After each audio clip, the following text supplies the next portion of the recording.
Today's lecture covers the conservative order and the challenges of reform, 1815 to 1832.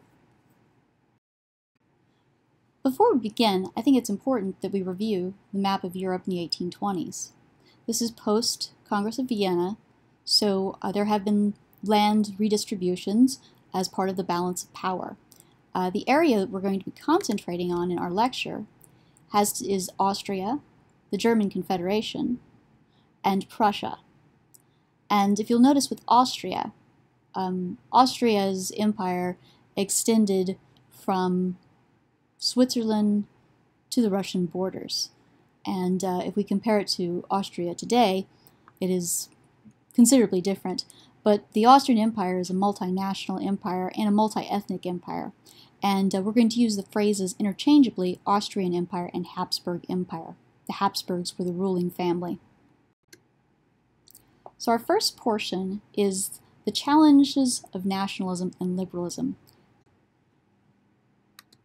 This should be a review to you, as we talked about the definition of 19th century nationalism in our last lecture.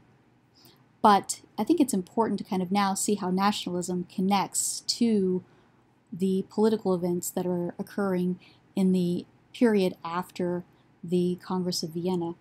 First off, nationalism, as a reminder, is this belief that people who share an ethnic identity, be it language, culture, and history, should also be recognized as having a right to a government and political identity of their own.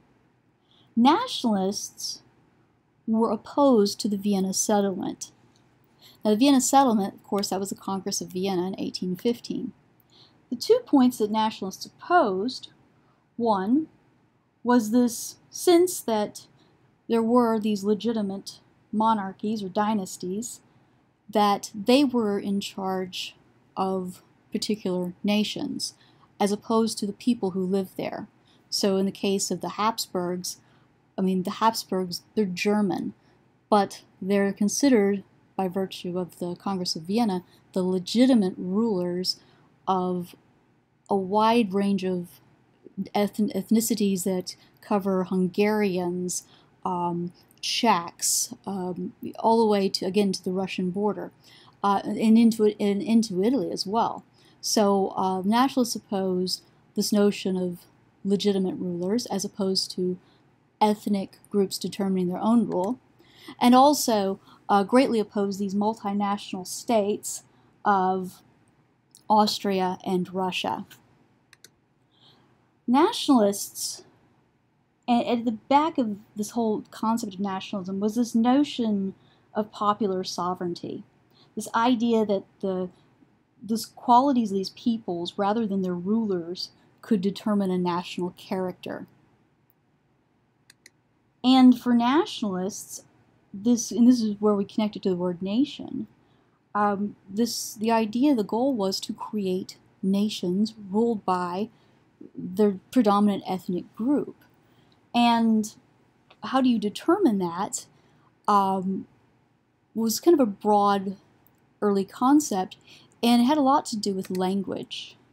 And it didn't mean that people who weren't of the dominant ethnic group would be kicked out of the country. No, it would be that would be the ethnic identity would be the guiding force to that nation. And so language would come into play in terms of how do you decide which is this central language, and then that becomes the language of government. And we see an interesting development, in the case of Finland. For many years, Finland was an administrative unit of Sweden, and so its legitimate monarchy at one point was the Swedish monarchy. But the Finnish people, as they come into their being in the 19th century as their identity, their nationalist identity, it becomes important to start doing things at the administrative, the government level in Finnish. But it's difficult sometimes to throw off that older connection to the history of different groups ruling each other. And so if you go to Finland today, everything is bilingual, although the Swedish-speaking population is probably maybe 5% of the Finnish population, but everything is bilingual, Finnish and Swedish. So language can become kind of a unifying point. It's kind of a cornerstone for developing educational programs, but at the same time, it can be a stumbling block as well. And so this meaning of nationhood, this terms of, this was it was very close to liberalism in the sense that these nations were kind of determining their own destiny on their own personal talents and worth, kind of, what the 19th century liberals liked. But, also that, which ethnic groups could be considered nations? What areas would be large enough to have a viable economy? I mean, if you were to, in some places, for example, the Austrian Empire, there were so many small groups. I mean, it would be just a whole, almost look like Texas counties in terms of creating nations for every ethnic group. So there were some concerns in terms about how would you do this, and what were the basic requirements, and in terms of also, would they be able to defend themselves? And we're going to see within the 19th century and into the 20th century, certain regions will have more intense nationalistic pressure, and these will often be regions that were that felt as though they had not had the opportunity to identify themselves as a national group, and there in many cases it's because of they being ruled by someone of a different nationality. The case of Ireland and the English rule in Ireland, Germany, and for Germany it's going to be largely about a story about a unification, bringing together these many different German principalities that date back to the Middle Ages into a unified, cohesive Germany with a single national story. Italy, I mean, if you look at the map of Italy in the 1820s, Italy is ruled by the Austrians, the French, and there's all these portions of Italy that are not ruled by Italians. Poland, and we know with Poland's special case is that at the end of the Congress of Vienna, Poland is split in two. They're not even a country. Part of it belongs to Russia with the promise of becoming an independent nation under the rule of the Russian king, and then the other part belongs to Prussia. And then the Habsburg Austrian Empire is going to experience considerable tension simply because it is such a challenge to nationalist ideas. I mean, it is the grand prize. So let's review now and look at kind of 19th century political liberalism.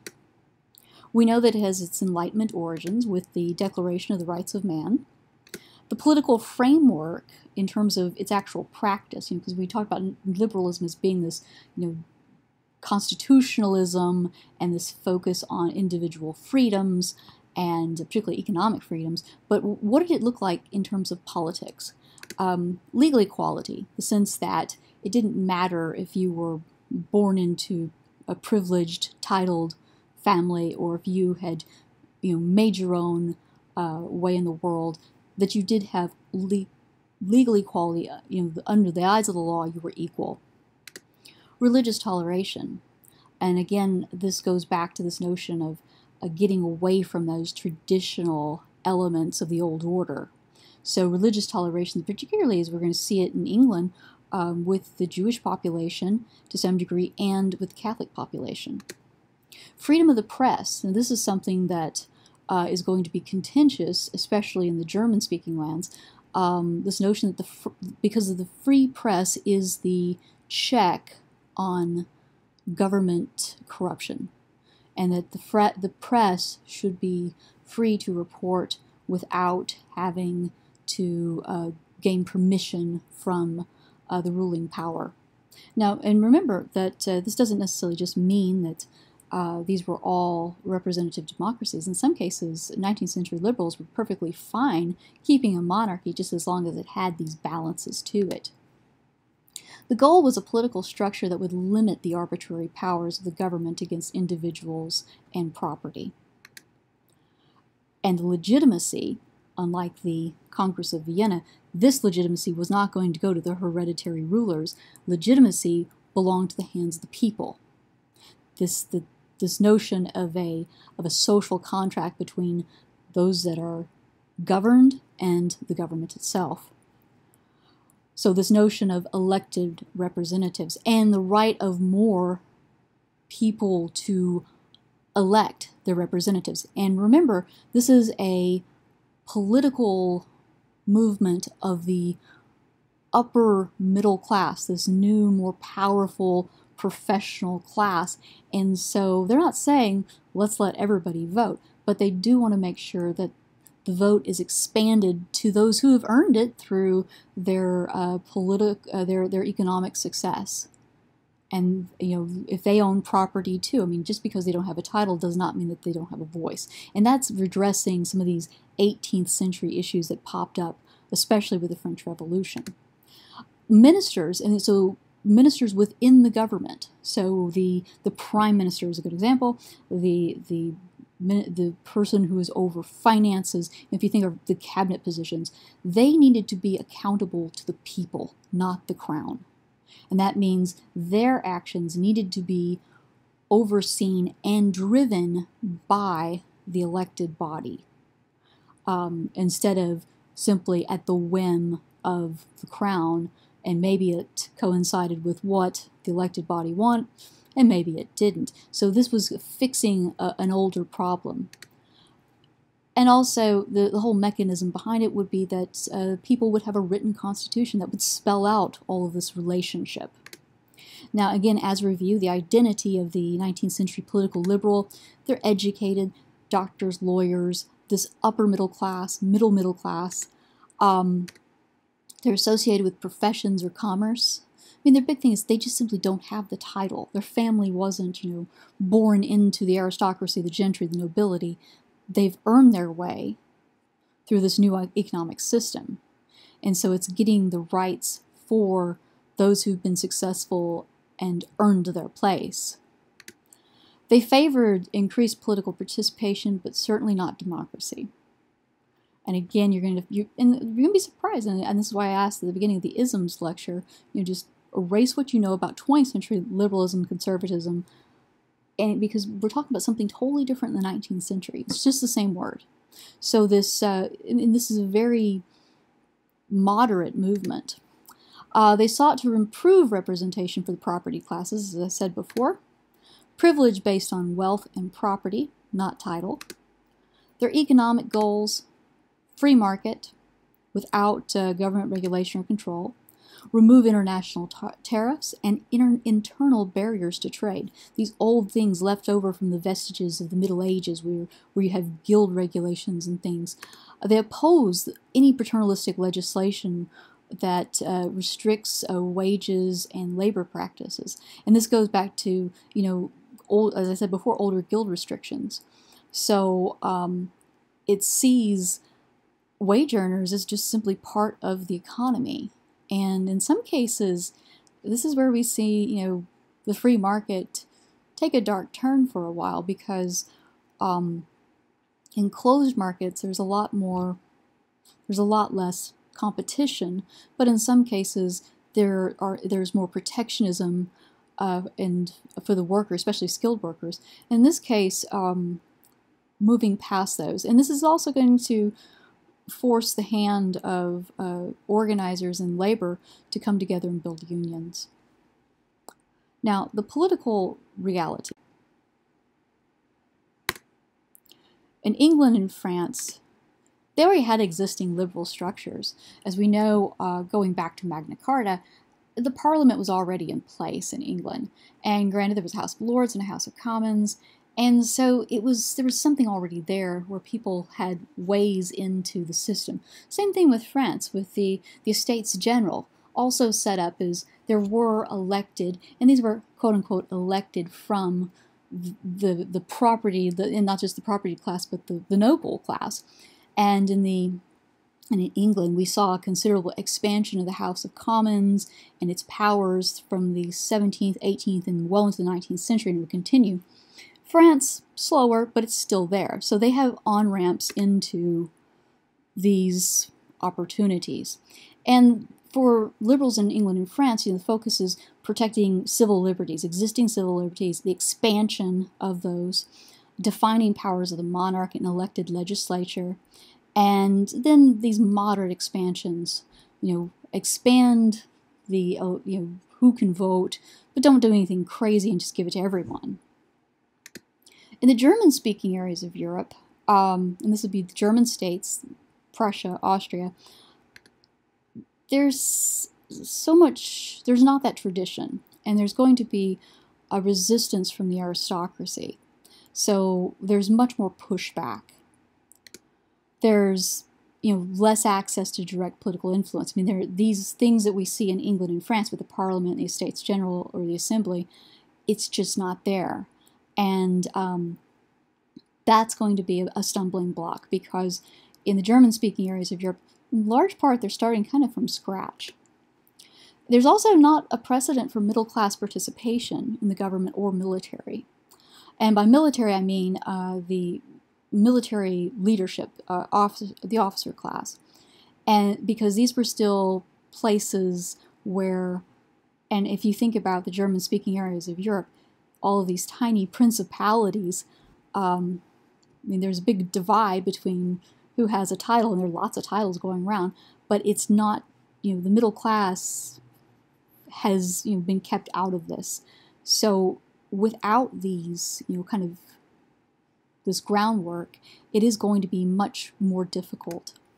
And also because of this, in the German-speaking areas, their liberals are going to be much more tolerant of a very strong state or monarchical power than the others, simply because of the history, the fact that they don't have that tradition.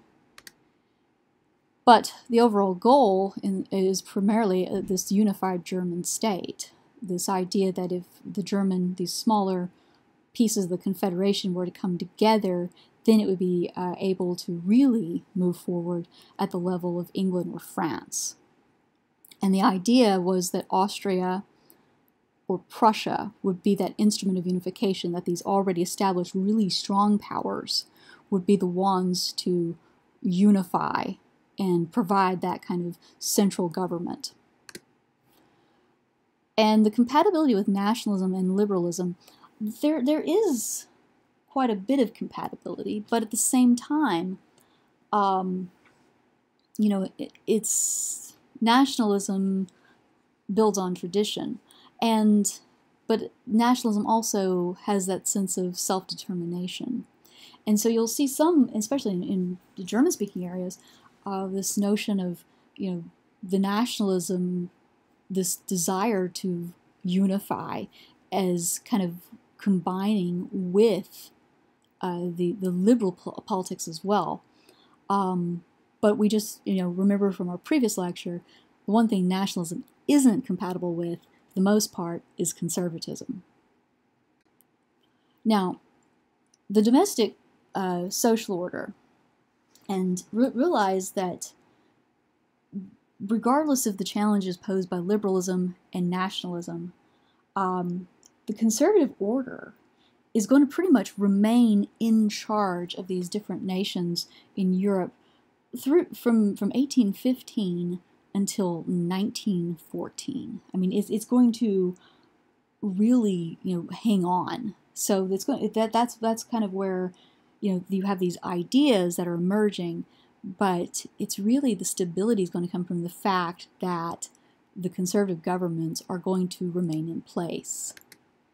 Now, review again, the pillars of conservatism are legitimate monarchies, landed aristocracies, and established churches, this old order, okay? So, this is that traditional structure. Conservative attitudes, monarchs trust governments conformed and dominated by aristocrats. And if needed, they'll ally with the wealthiest middle class and professionals. The sense of, we want to avoid the lower classes and the radicalism therein.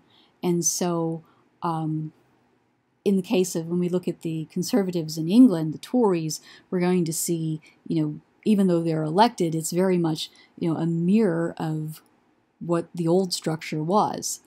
And so that's kind of the way of navigating these changes from the conservative governments. Representative government is viewed as something that's unable to actually protect property and influence. It's just, the privilege is divine, God-granted sort of thing. So the notion is that it's not something that can just be assured by a constitution. And the fear always goes back to the radicals responsible for the execution of Louis XVI and so many of the others in the French Revolutions. That fear that you might have somebody reasonable, but at any point they could become a Jacobin and incite a reign of terror. And so there's that real concern about who are the people that are voting? Where are these representatives coming from? And again, it's that kind of reactionary response, thinking back to the French Revolution. The church was also equally distrustful of popular movements and the Enlightenment in general. In fact, the church is going to actually speak out against modernism for most of the 19th and early 20th century, because, again, it goes back to the threat that was posed to the social order by Enlightenment thinkers during the French Revolution. And when you had the church properties in France dissolved and handed over to the government, and the church lost its privileges, that shakeup. This is where it's a power issue, and so the church is also going to be very conservative. And the challenge of peacetime, and this is where it's what do you do with starting in 1815? You've been at war at some point since the last quarter century, the last 25 years. And if you look back at the 18th century, it was just dominated by, almost what we call the Second Hundred Years' War. All of these dynastic struggles. And then suddenly, 1815, it's peacetime. And if you think about what that means, what that shift is that, the wartime footing had allowed, the different governments to exercise really firm control of their population, and war created different kinds of economies and greater employment because people could be pushed in the armies, navies, and the different military industries, and of course agriculture was very important to feed the troops. And with peace, now citizens can raise their new political issues, and the economy is no longer geared to just supplying military needs. So the conservative statesmen who leading all these different governments from 1815 on, they face these new pressures that cause various degrees of domestic unrest, and they're going to have to figure out a way to handle it, and it becomes very repressive very quickly. Now, I've included this drawing, and I want you to spend a moment to look at it, because I'm going to ask that you, as one of your assignments for this week in this module, explain what you're seeing here in terms of what does this mean.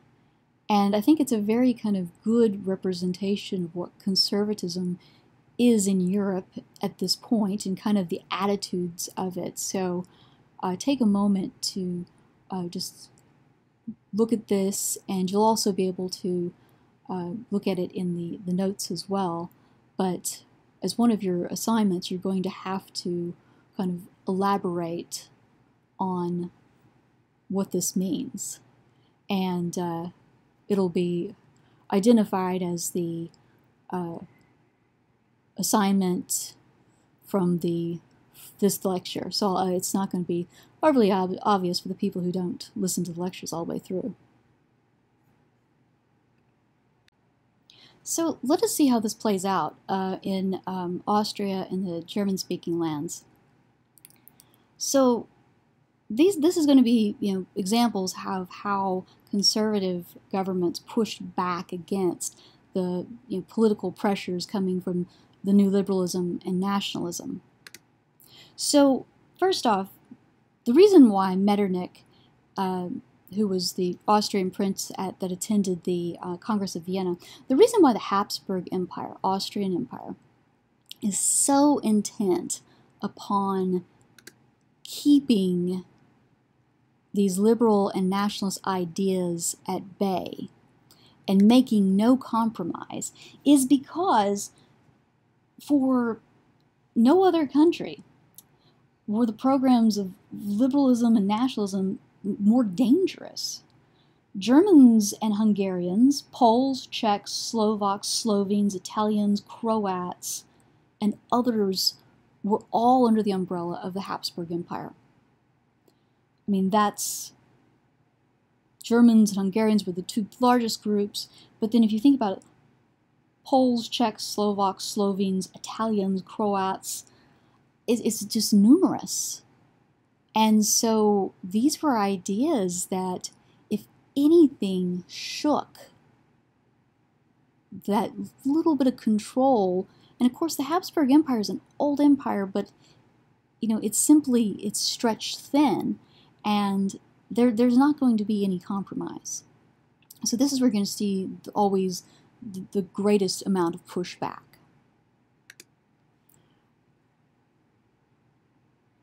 And part of it is going to be, and sometimes people don't understand this, is that they seem to be acting against their own interests in their refusal to allow Germany to unify.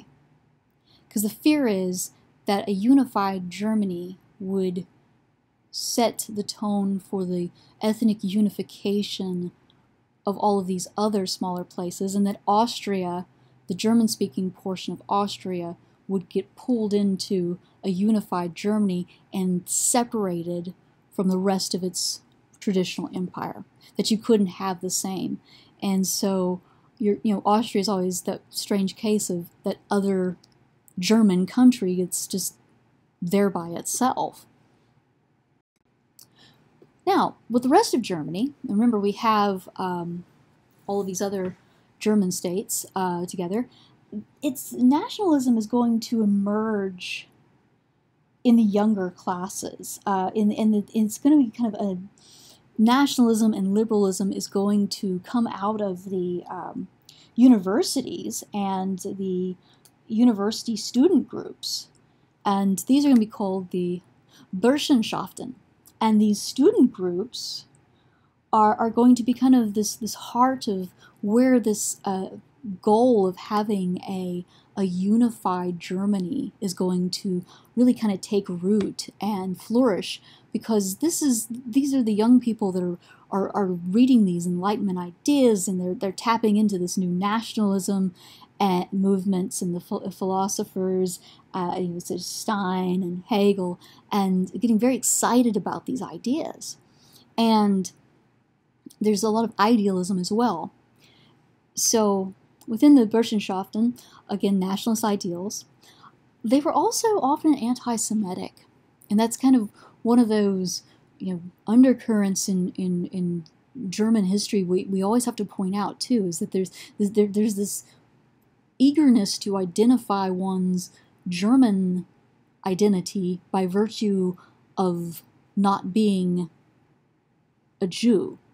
And so there's this anti-Semitism that's deeply kind of ever present in many of these German national movements, even from the very beginning when it wasn't really about ethnic superiority. It's just there. Now Austria wasn't really amused by seeing these nationalist rumblings in Germany, particularly with these Burschenschaften, because the fear, and this is kind of this conservative reactionism, is that people, when they think too much, are going to figure out that this old order is just propped up by a willingness to accept some people get to magically be at the top, and others, despite all their work, just aren't as good as those other people.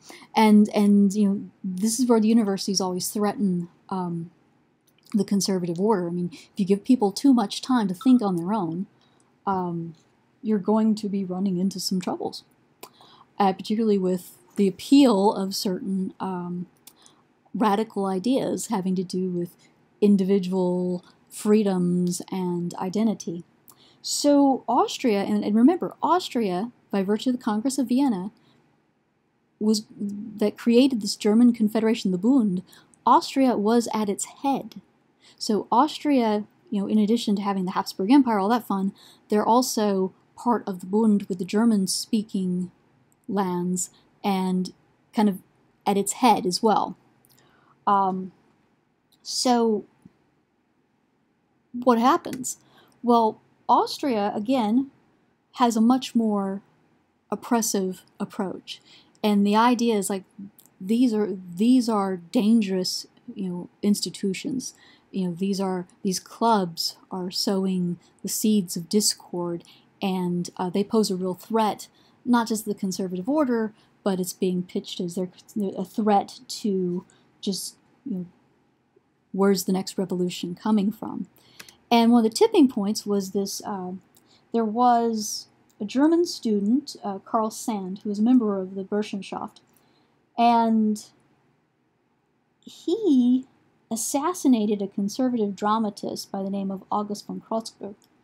And Metternich seizes upon this assassination, this murder of this dramatist by the this impassioned kind of liberal college student. Metternich seizes on this incident as, aha, this is what I was telling you. This is why we have to crush these groups and get them in line, because now they're going after people. Now they're dangerous. They pose a threat to society. And what comes out of that is the Carlsbad Decrees. And so Metternich persuades the major German states to issue the Carlsbad Decrees, which will dissolve the Burschenschaften. And and you talk about an oppressive response. I mean, this is impressive.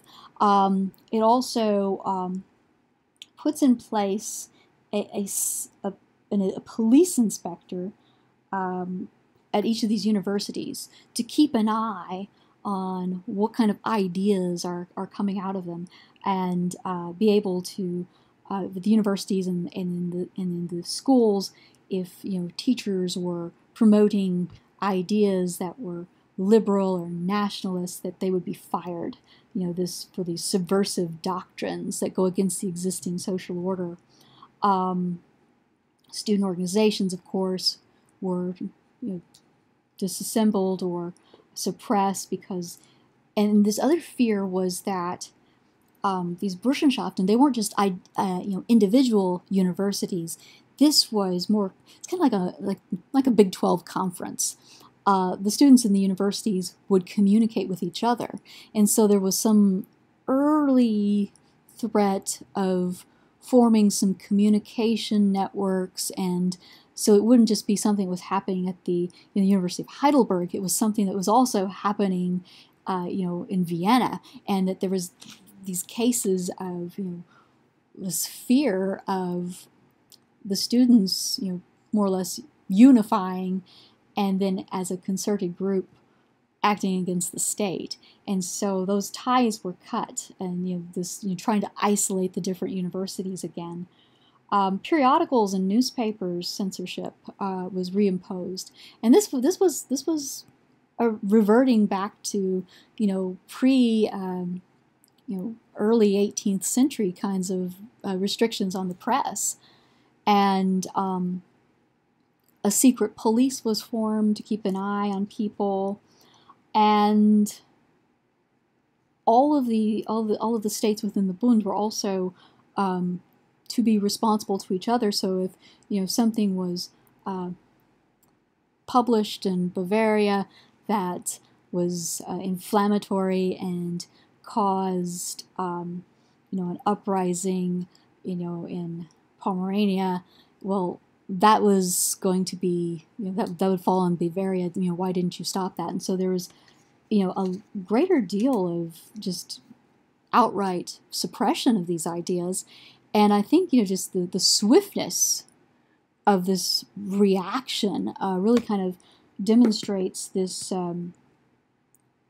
role that it plays in Austrian and society, and kind of highlights, kind of this Habsburg paranoia of nationalism and liberalism, and because it shows you how far they're willing to go to avoid it.